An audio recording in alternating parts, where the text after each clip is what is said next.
Hello hello আসসালামু আলাইকুম। কেমন আছো বন্ধুরা?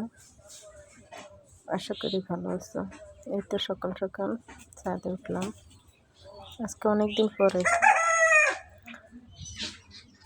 মনটাই খারাপ হয়ে গেছিলো, কেননা ছাদে মিষ্টি কুমড়া গাছ রুখছিলাম আর কি। গাছগুলা অনেক ভালোই ছিল, তরতাজা। হঠাৎ করে দেখি কেমন জানি বুড়ো হয়ে গেছে, লাল হয়ে গেছে, মনটাই নষ্ট হয়ে গেছে।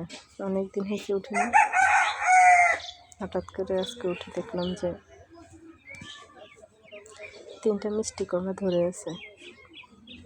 দেখে একটু অবাকই হয়েছি। এই তো তারপরে ভালো করে দেখলাম যে সত্যি কি। দেখার পরে এগুলোকে অনেক কষ্ট করে উপরে টেনে উঠাইলাম আমি।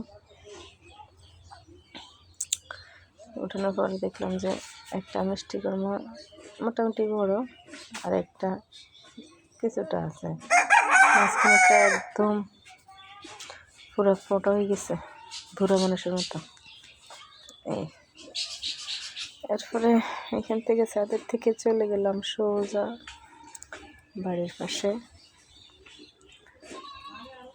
একটা ছোট্ট একটা লাউ গাছ আছে, ওইখানে চলে গেলাম। ওইখানে গিয়ে দেখলাম যে এটা একটা লাউ বেশ বড় হয়েছে, খাওয়ার উপযুক্ত হয়ে গেছে, কিন্তু এখনো কাটি নাই, কাটবো তো ইয়েকে। এখানেও কিছু মিষ্টি কুমড়া গাছ আছে, এগুলোতে এখনো ফুল করা কিছুই হয়নি। এই তো কয়েকটা টমেটো গাছ আছে, বেশি কিছু না, কিন্তু পরিচর্যা করি, কিন্তু ভালো ফলন পাই না এই আর কি।